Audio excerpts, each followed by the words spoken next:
Peter, thanks for joining us today on the Advisory Board podcast. How are you? Great to be here, man. I'm doing good. How are you? Great. So guys, I want to introduce you to a friend of mine and a good partner of ours at Client Tether, Peter Lewis over at 7X Direct. So they specialize in social media marketing, and they've built a company, in under 2 years to over $1 million in revenue. These guys they really know their stuff. And so I wanted to invite Peter on, and Peter, feel free to elaborate after I'm done introducing you, but I wanted to invite him on because this is an area where personally, I've been like the world's greatest skeptic. I thought, yeah, right. Like Facebook, come on, it's like grannies and teeny and people that are unemployed. Like I've always just kind of written it off as a waste of time for B2B and even most B2C service type businesses. Well, I'm just here to tell you that I'm an idiot. And so that's why we're doing this segment today. I wanted to bring in an expert who could teach you guys a little bit about how it works, why you should be thinking about using it, the best way to approach it, stuff like that. So that's who Peter is. He's an expert in the space. Peter, what did I leave off about you, your background, and your company? What would you like to share? Yeah, so it's kind of funny, and this is kind of what happens most of the time. When you mentioned it, paid or social media marketing is kind of what rolled off the tongue, right? And so most of the time, when we try to explain to people what we do, and we mention Facebook, it's like, oh, you guys, you post on the Facebook page, and you boost a couple posts, and you try to get page likes. Yeah. And so it always takes me, it's good to have a good elevator pitch. It always takes me just a little bit for someone to really, really get what we do. And it always takes a little bit of explaining. So I guess a good way to explain it would be lead generation through paid social media ads. And it's important to make that distinction because, like I said, most of the time when you talk about social media, it's, creating some graphics, making a nice cover photo, making a logo, and then posting on your Facebook page, 2 or 3 times a week and building up fans on Facebook and stuff like that. So yeah, what we do, again, so paid social media ads, lead generation through paid social media ads. And essentially, we are carving out a spot in the market for our clients, and we're running ads to that audience and getting people to respond directly to those ads, at which point they become a lead for that company. Mm-hmm. Yeah, it's great. And in fact, the way you described it is exactly how I thought of it. People are like, you should sign up and do social media marketing. I'm like, so you can post stuff on my Facebook page for a company? Like it's right. Good to have a following. Don't get me wrong. If I were selling like nail polish and lipstick, that would be amazing. But right. I'm a technology company. So I always kind of misunderstood what that meant. So I'm glad you drew that distinction that this is paid ads. Yeah, absolutely. Drive direct action and generate direct leads for people. Yeah, most of the time though, most of the time when someone says social media, that's pretty much what they're talking about. Mm-hmm. Is building up the page and, building up a brand and so on. Yeah, brand. Yeah, brand. Anyway, well, don't get me started on that. Oh my gosh. Millions of dollars have been wasted in companies I've worked at just trying to build brand rather than actually generate revenue. Silly people. So let's talk a little bit about what are some of the mechanics or the basics? Like when you're looking at social media marketing, or let's say social paid marketing, what words should I use to describe it so I don't offend you, Peter? You could just call it lead generation. It's called lead generation. You could call it lead generation. That's essentially what it is. And even there, though, I have to make the distinction because when people hear lead gen, they instantly also think of like Home Advisor and Angie's List and Home Depot. So, but just call it lead generation. That's fine. Yeah, sounds good. So why don't I turn the mic over to you because you're the expert and I'm talking here. Tell us a little bit about what are some of the key aspects to making effective, campaigns, things that actually generate quality leads through social channels.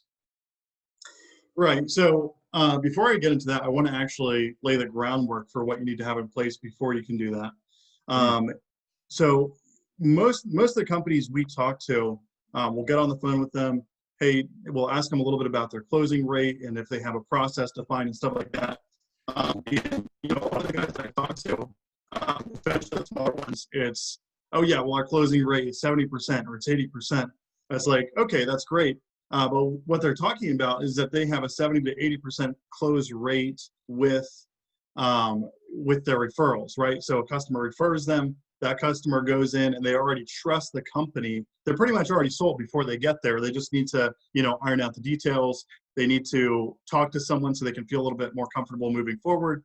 And the salesperson is pretty much just an order taker at that point. With marketed leads, and this is any type of marketed leads, this is Google website leads. This is people coming through, even people coming through those lead platforms, Angie's List, Home Advisor, Facebook, whatever it is. With any type of marketed lead, it's very important to have an actual process built out. Even if it's not a perfect process, you want to know that when you get on the phone with them, you want to know exactly what to say. You want to start asking questions right away to get control of the conversation. You want to make sure that you have a process to basically give them the financing and lay everything out there while you're in their home, not emailing them an estimate a couple days later, but while you're in their home, trying to get them to commit at the spot. So if you're going to do any type of marketing at all, it's really important that you have a process established, or else pretty much any marketing you try is going to get a flop. And we've had people we talked to, before they got started with us. It's like they're complaining about all these different marketing companies, and I tried 10 different marketing companies, and it's like, yeah, well, if you tried 20 different marketing companies and you still haven't had any results, what's the root what's the root of that issue, right? So when we do our lead gen, we're not only just getting people leads, but we also help them flesh out that process, because we try to attack the root of the issue first, before we even start getting them leads. As far as what constitutes generating successful leads, you want to have some kind of really good offer. In our space, and we do marketing for HVAC, we found that financing offers work really, really well to get the leads. And it doesn't necessarily have to be financing. It could be like, hey, we're going to give you up to $1,000 cash rebate on select systems. We're going to, cover your first 3 payments. That we're going to, well, that would be a financing one. But there's a bunch of different ones you can use. But the important thing is that you have an offer. So that's the first. To generate leads, generate quality leads, generate a high quantity of leads, the first most important thing is to have a solid offer. We see a lot of ads where it's like, hey, we've been in business for 20 years and we have unparalleled service. Reach out to us. And you will get some leads, but your lead cost is going to be really, really high. And you're not going to have that attractiveness of getting a lot of people that are reaching out to you. So that's the first thing is just having a really good offer. Second is targeting. I'm not going to go into all of our secret sauce targeting methods here at 7X, but the way you target is really important. The one thing I will tell you is that certain aspects of it we leave pretty open, and then other aspects of it we so the one thing that you should do if you're running your own social media ads, or maybe your marketing company, is just target people over 30, over 35. It's just a really common sense way to make sure that the people you're reaching are there's more likely to be a lot more homeowners in that mix. So if you're a home service company, then target people over 30. Just a pretty good little common sense thing there. Or if you're, if it's not home services that you do, obviously it doesn't really matter, but I think home services are a lot of our clientele. So yeah, having a really good offer, you're targeting, and then also testing. You have to do a lot of testing before you can find something that's effective. So, a lot of people will kind of jump into it. They'll write out one ad, they'll have one image, and if it works, great, it works. If it doesn't work, we're done with it. We're giving up. Whenever we launch a new ad for someone, we always make sure we're testing a few different variations, because variation A might work in Salt Lake City, variation B might work in Miami, right? But some things you just won't know unless you test at least a few different things. And so just through our testing of different images, different creative, different headlines, we've been able to find the pieces of the puzzle that work best individually, and then we combine them into our system, into our template that we integrate for people. So to kind of summarize that, having a good offer, getting your targeting right, and doing a lot of testing. Yeah, that's perfect. And I wasn't expecting you to reveal your secret sauce, so I think you covered that very well. Thanks a lot, Peter. Well, so that makes me think though about other aspects of social media. Sure. I almost said social media marketing, but what I really mean is social media lead generation activities. So there are a lot of people that just don't believe it, right? Like they're the naysayers, like the Dave Hansons of yesteryear. Like how do you, like, for B2B and higher end B2C stuff, right? Like I'm talking about, you do HVAC, so these are $5,000 to $18,000 projects that you're selling.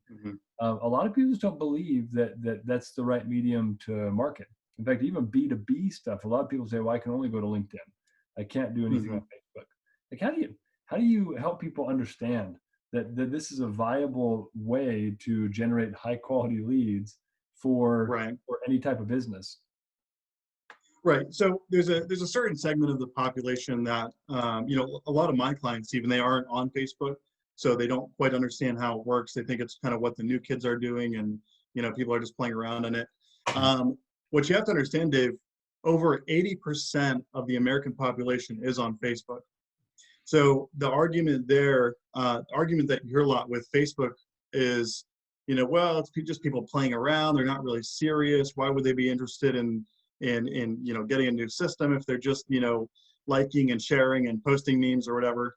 But with 80% of the population on Facebook, you're going to write off that audience. You have to write off 80% of the population. So 80% of the population, there's going to be a lot of your customers, be they residential or business owners, right? B2B. So yeah, I mean that's one of the arguments I use, and it's funny because I have even other marketing companies I talk to sometimes. This one guy was trying to convince me why Facebook didn't work, and he was like, "Well, Facebook is just for like brand awareness and blah blah blah." And I'm literally on the phone with this dude. I was like, contrary to what you're saying, like I've literally built an entire business off of what you're saying is not possible or doesn't work. You know what I mean? So I guess just that and the examples we have to back it up. I mean, one of our clients recently, so they've been with us about 10 months. They've added over $1 million in revenue just from the Facebook leads we've generated. And and again, within that 10 months, we're like the only major marketing player they've added to their marketing mix. They've also added 15 new employees. So they've had other growth besides us, which I think a lot of it is the referrals and just the additional exposure they're getting besides our directly tracked leads. But from what we can track, $1 million in 10 months. So that right there kind of proves to me that you do have a viable source in Facebook and social media in general. Yeah. Well, I was looking up some statistics while you were chatting. So I know I've seen data about this, but the average American spends, as of 2019, 144 minutes per day on social media. That's more time people spend eating and talking with their family. I mean, if 80% of the U.S. population, the adult U.S. population, is on Facebook, I see your point and hear it loud and clear. And it's a little scary though. I mean, to think about how much time people spend on these platforms. And but as business people, if they're going to spend do you know any other place where your target client spends 2 hours a day? I don't. Not off the top of my head. And it's funny too. If you scroll through, I mean, Facebook is making a ton of money. If you scroll through, every like between third and fifth thing is an ad, and people are spending 2 hours a day there. So there are a lot of people pouring a lot of money into Facebook, which also proves, they know they can get customers. Even on the B2B side, we've gone from $0 to $1 million in about 2 years. And the biggest pusher behind that for us has been Facebook. So we've targeted actual HVAC business owners on Facebook, gotten them on as clients, and then, the referrals and stuff that ensued from that. So. Yeah. And these are people, I would say, business owners in the trades, I would say, are probably one of the demographics that are the least likely to be on Facebook. That's actually a very good point. True, because a lot of them are like, screw that dumb stuff, I'm busy, right? Like they're like, I'd rather be outside shooting guns or like doing something else. They they tend to not be super like locked to their phones kind of guys. So anyway, that's not to be Right. not meant to be disparaging at all. I love them. In fact, I really like the fact that they're that way. I'm a little bit that way myself, but You're, I know a lot of yeah, people like that too. yeah, cool. Well, so I guess, you know, I remain convinced that this is a good idea. But let's talk a little bit about best practices, because a lot of people have no idea where to even start. And I think it'd be nice to Hmm. lay up some framework of, okay, you want. I love that you went to process first, because I mean, this is my world, right? Like so many Right. people, they're A like, I hundred need more percent. leads. I need more leads. And I'm like, well, what you really need to do is get a process in place so you don't screw up all the leads you spend money on. And that's usually where we help people out, is on that lead. You know, we got the big catcher's mitt that automates everything. But the Right. important thing now, I guess, as we say, okay, you've got the foundation in place, your team knows how to handle a lead when it comes in, and you've got the right conversation and cadence so you can get them a quote, finance options, et cetera, while you're in the home and try to close at a higher rate. Beautiful. How do you Hmm. get started with using Facebook or Instagram or something like that to generate leads? What are some key components? Right. So Facebook has a ads manager, and you can set up and manage for free. You go to business.facebook.com. So if you're going to do it yourself, first of all, just realize that it's not going to work immediately. You're going to have to spend some time on it, and it's going to take a little bit of trial and error before you get your system down and Yeah. figure out what works, right? So yeah, so getting it set up with Business Manager, targeting, maybe a 10-mile radius around your location, targeting ages 30 plus, and then coming up with your offer, right? Like, is it a financing offer you want to throw out there? Is it $100 off or $1,000 off?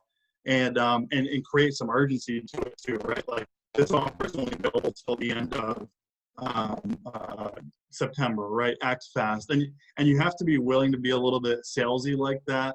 Act fast. This is a limited time offer. This is, reach out today. You have to be Mhm. willing to be a little bit salesy and a little bit aggressive for your ads to kind of catch fire and for people to respond to it. Another thing I would say is lead forms. Lead forms, lead forms, lead forms. So a lot of people will advertise on social media or other platforms and just route people directly to their website or to a landing page on their site. A landing page is definitely a step up from just going to the home page, but even a landing page can have a pretty low conversion rate, because if you think about it, they're still on your website. They still have all those other links and things to be distracted by. So I would recommend either doing an external landing page with something like Survey Gizmo or ClickFunnels, where it's literally just your offer. They have an opt-in. They're not going to be distracted by things. Mhm. Have some of your reviews, stuff like that.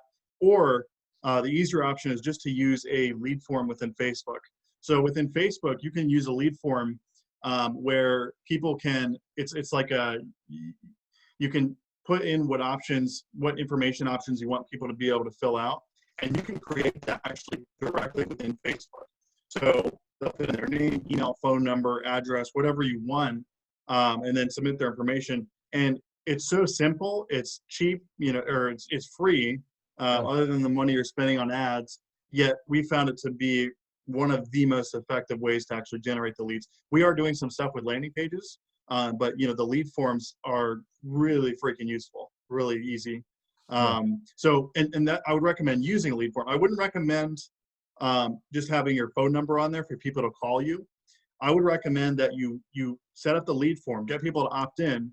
That way you have their email address and you can just freaking blast them with emails and stuff. And then at the end of the lead form on the thank you page, okay, so really practical tip. And this stresses me out, Dave, because I see so many websites that are just missing these huge opportunities. So when someone submits a contact form on, oh, all right, we'll use you as an example. When someone submits a contact form on your website, what happens, Dave? Well, it pushes it into our platform, our client tether platform, and then they immediately get a phone call, a text message, and an email with a video message and a link to my calendar. So, but what does the customer see? on your actual website? Where does it go after they Like submit when their they actually hit the information? submit button, I think a little notification pops up that says, "Hey, thanks, a member of our team will get back to you right away." Something like that.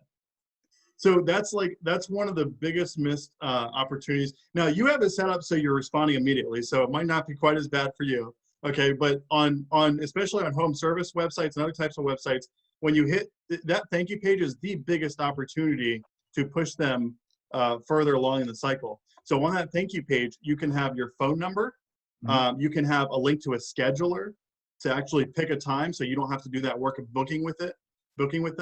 And Mhm. so what you should do if you're setting up ads on Facebook, do the lead form. That's the easiest, least committal thing for people to fill out so that it's easy, they don't feel a lot of resistance, and you'll get really cheap leads. And then after the lead form is done, instead of saying thank you, your information has been received at the end, say, hey, wait, you have one more step, call now and get on the schedule.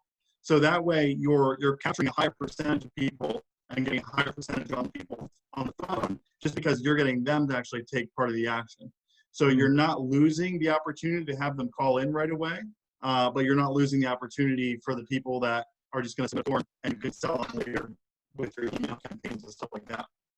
Yeah, that's great. That's great. And so yeah, I guess we're doing that poorly as well. Thanks for pointing that out publicly, Peter. I appreciate it. I'll pick on you a little bit. Yeah, feel free. I deserve it most of the time. So let's talk a little bit about some of the trends that you're seeing. So these are great best practices. I appreciate you sharing these.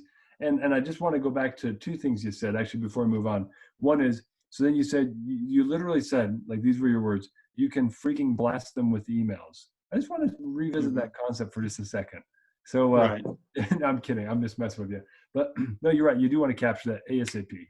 If you don't capture the lead, if you just put a phone number, flash a phone number in front of people, do you have any idea what the Mhm. actual call rate is? Have you seen data on that? When you put a phone number in front of people in front of an ad? Oh boy, I know we've tested it before, and I'll just say that it's it's probably less than half of the amount of leads you're going to get, or even less than that. Probably it's probably close on that, like a nationwide average, probably closer to about 25%. So you can get 100% of leads and people giving you their information, or 25% of people actually, excuse me, calling you directly. Mhm. And how many of those people do you think if you capture the data and then you put your phone number up, do you think they'd probably still call the same 25%? Oh yeah, if they're going to call you, they're going to call you. Yeah, yeah. So anyway, I just feel Most like that's just straight foolish if you're not capturing the lead data right then, because a lot of people, especially in home services where you and I spend most of our time helping people in those businesses, a lot of the home services aren't cheap, and so if somebody fills out a couple of forms and yours last and they get a quick quote from someone that's like $15,000, sometimes they throw up right, in a can and then they go into hide mode for a while, like, well, I guess we can't fix our AC, go buy a fan. right, right, um, but anyway, I just feel like that would be a foolish way to lose people. So right. you want to get their information so you can nurture them. A lot of people, what is it, like 3% of the market at any given time is ready to buy. So if people are responding to HVAC leads, that it's usually more urgent, so probably a higher percentage. But still, a big percentage of people aren't going to buy right now. So you got to have some sort of a lead nurturing Right. process on the back end. So you got to capture that lead. Just having a phone call, nobody in your office is going to say, "What's your name, phone number, email address," and then put it in a CRM and then schedule it. I mean, that you'd be blessed if you had somebody like that running your business, but nobody does that. Right. 100%. Yeah. Hey, so sorry, no, that was my sidebar. Back to trends. So tell me, what are you seeing? What are you seeing in the marketplace right now? Like, what are some of the key trends in lead generation using social media that people need to be paying attention to? Like platforms that are working, or you've shared some great tips and tricks. What are some of your Hmm. thoughts around that? I mean, Facebook has been the best platform as far as we've seen. However, next we're looking at YouTube, and I'm even starting to consider Twitter a little bit. So Twitter does paid ads. There's less of a population on Twitter. However, in denser areas like metros and so forth, I think that could be a good option. As far as the actual data we have, though, we've only worked with Facebook and Instagram. Um, I am hearing though in certain circles that YouTube is going to be really big here for lead generation pretty soon. Yeah. No, they try to monetize everything there anyway, so I expect as much. So Right. And I'll just add one other note here. So this year in general, I mean, it's been a terrible year. For a lot of people, there's been a lot of things that have not been very fun to go through. But it's been a great year for lead generation. So first of all, with everybody, or not everybody, but a huge percentage of the population now being at home all day, they have so much more time to browse through social media, and they're clicking on a lot more ads. They're buying a lot more things online, or starting those conversations online. And then recently, with people also wanting to boycott Facebook, all these huge brands have been pulling out their ad spend on Facebook, which lowers the demand, which makes lead costs and getting in front of people even better. So there's almost never been a better time to just utilize that. yeah. And sorry, you broke up there at the end, but I just want to restate that because I think I understood you. You're saying because a lot of those major advertisers have pulled their lead spend out of Facebook recently for political reasons or whatever you want to call it, it's a bit of a vacuum, so it's a lot less expensive to get leads. Right. The demand's lower. It's less expensive to get in front of people and get leads. That's good. That's a really interesting insight. I saw that was happening, and I was like, all right, well, good for you guys. You got a global brand that I guess everyone recognizes anyway. But yeah, I found it was funny that they thought that they were really going to hurt Facebook. I'm like, nah, you guys don't realize. No, I doubt it. Yeah, no. In fact, I saw an article about that. Like, well, it's about less than 1% of their total ad spend is coming from these people, so it's not even a blip. Cool. Right. Tell me a little bit about. So, I think we've established for anybody listening, this is definitely something you need to pay attention to and focus some time and energy on. But let's talk about the next obvious question, which is, I want to do some lead gen through social channels. How do I find the right partner? Like, what are things I should be looking for as I'm selecting a firm? Like, if I'm an HVAC company, I'm going to Peter Lewis. Like, I refer people to you, and back and forth, I know, but because I know that you really know your stuff, and you have to know headlines and messaging and imagery and stuff to really drive success in that space. And then you can replicate that all around the country and find pretty universal success. But what should people be looking for in a partner that's going to do this for them? Right. So I will say there are a lot of wrong ways to do it. Let's so almost share some of the wrong ways. I would say, I mean, most marketing companies, probably 90 to 95% of the companies that I've run into, do everything. They do SEO, they do websites, they do, social media ads, right? Google ads. And so they do all that kind of stuff, and they'll do it for almost any company that comes their way. They'll turn down a few people, but almost any company that comes their way, they'll do it for. And when you're that spread thin, but you're also making all this money on, websites and your SEO, and you have all this recurring revenue, and you upsell your clients, and all that's good.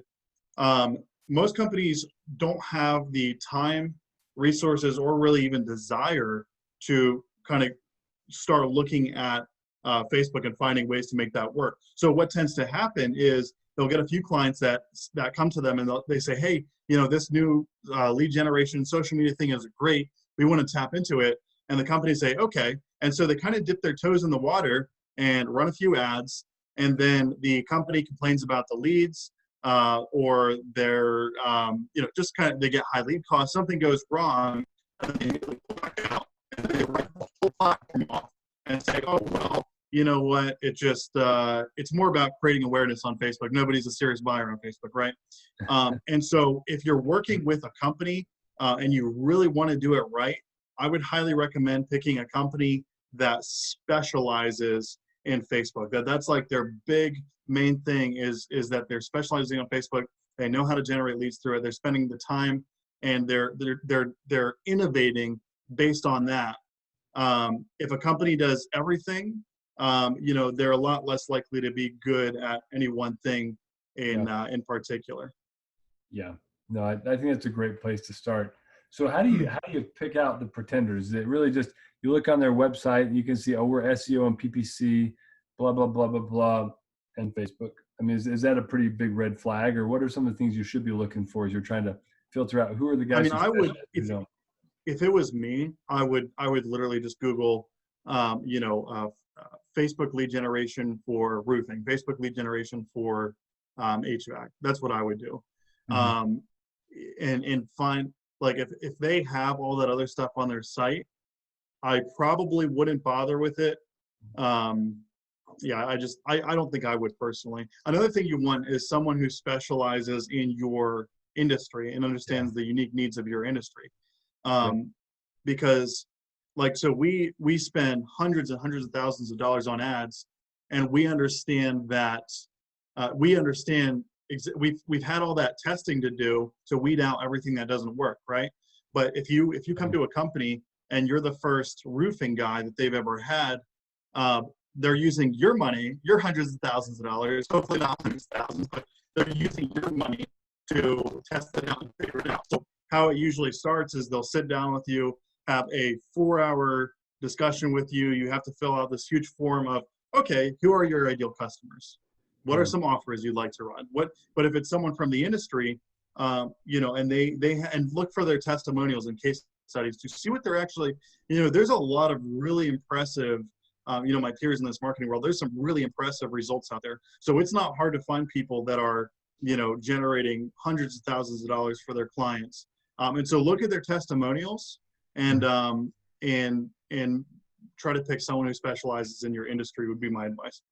Yeah, I 100% agree with that because even on like SEO PPC, even in that space, it's the exact same mechanics where you have to learn the right keywords, you have to learn the right way to use Mhm. those keywords. You have to learn that. So when you're outsourcing any of your marketing, you're paying them and you're blowing your ad spend, whether it's social or not, for them to get an education in your industry, unless they already bring it with them.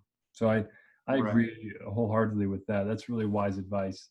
And Yeah, now, and a lot of these companies aren't even doing the work themselves. Like, so you'll sign on with them, and then they'll outsource it to, someone in the Philippines or someone in India, and get them to figure everything out for them. So there's still value, and hear me out here. There's still value in going with that company if they specialize in your industry, because they'll be able to still, even though they're having someone else to work, that's fine. They'll still be able to provide a lot of insights on how to do it for you the correct way, because they've already kind of tested it out, right?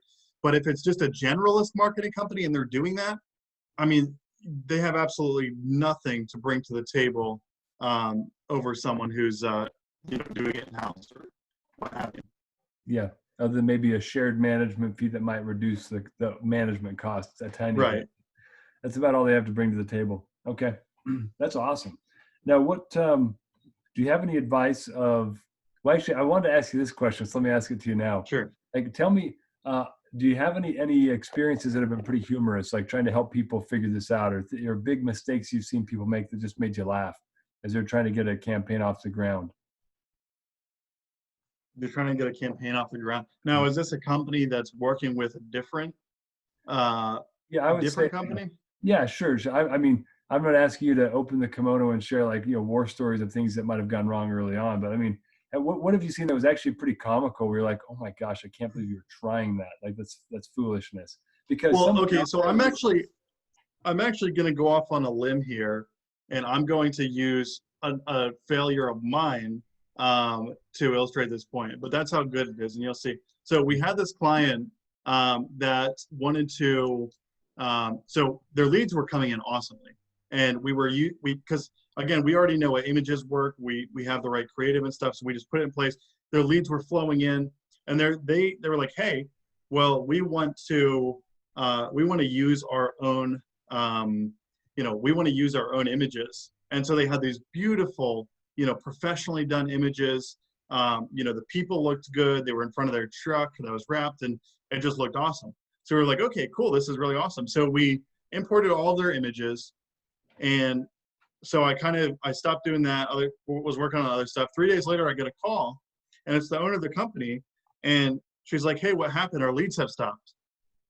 So I went back in and I was like, okay, that's weird. So I went back in and pinpointed it to the exact time where we actually uploaded the new photos that had happened. So that just goes to show you, the slightest thing can make a huge difference. This like one image might work 3 times better than another image. So that's kind of why testing and going with someone that has a system that they can plug in for you is so important. Yeah, that makes me curious, and you don't have to answer if this is secret sauce stuff, but I mean, what have you found with imagery or even multimedia? That's a secret. No, I'm just kidding. And you- I don't mind answering that for you. If you are on a budget and you're doing it yourself, you're not going to have someone else do it. We found that just having pictures of, HVAC units or pictures of your work, maybe you do patios, maybe you do roofing or whatever, just having some pictures of your work, maybe before and afters. We found that typically, again, you have to test a few different ones. And it's, I hate to say it, but it's not always the best pictures, the most professionally done, or the most like this gorgeous brand new system that works the best. Sometimes a picture of like an old beat up HVAC system will work really good too, right? Huh. Now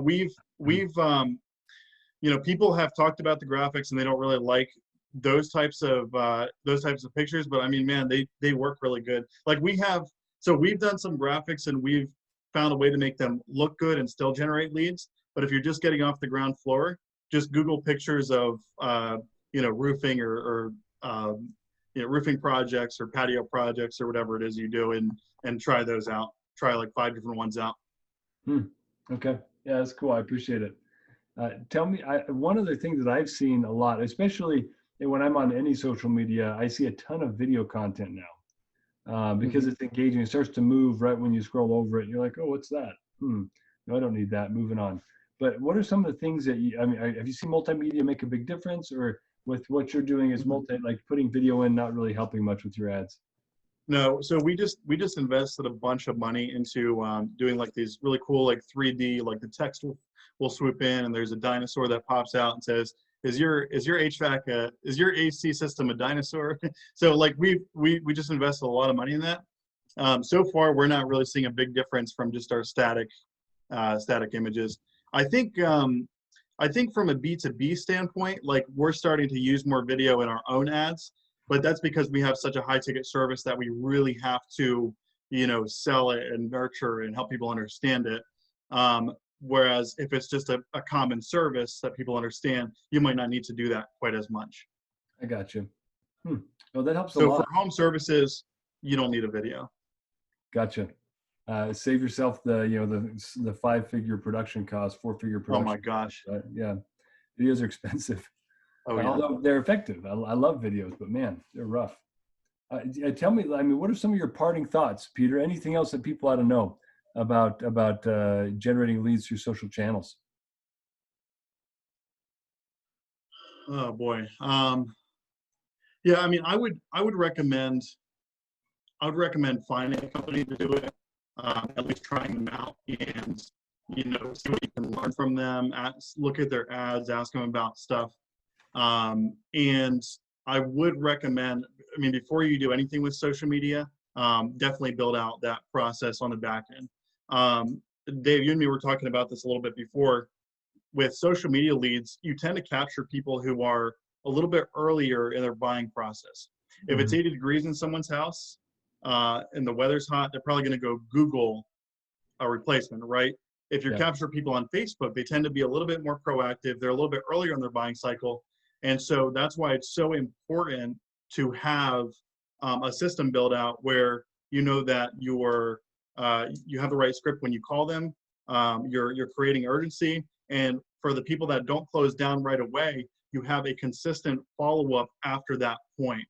Otherwise, you'll just miss so many opportunities. Actually, a client of mine recently did a email blast and text blast campaign to their old leads, and they had a 1%, not a 1% conversion rate, 1% response rate, a 1% sale rate off of their database, 1% sale rate. So it's really important to have all that stuff built out so that you can truly maximize what you're doing. And also generating referrals. You want to know what the easiest way to generate referrals is, Dave? Ask for one? Or talk about them. Just talk about referrals to your clients all the time. Just talk about it. So when we get someone on a qualifying call, the first thing we ask them is, okay, who referred you to 7X Direct? because at 7X now most of our clients are referrals. But because we've implemented this, and so we have it in our email signature, we have it everywhere, they're hearing all the time how much we love referrals, right? So Mhm. when we do a good job for them and they're happy, it's like, okay, well, I know exactly what these guys want. I have some buddies that could use their services. Yeah. Um, so yeah, just having just get your system down, and once it's down, just and it's just amazing the kind of results that social media marketing can produce. So Yeah, that's awesome. Well, Peter, I appreciate you making time to talk through that, share some of your wisdom with us. Great advice. I've got several tips and tricks. I took a lot of notes of things that I'll share as we get this podcast out. But thanks for your time and thanks for being a good partner with us. absolutely, Dave. Thank you.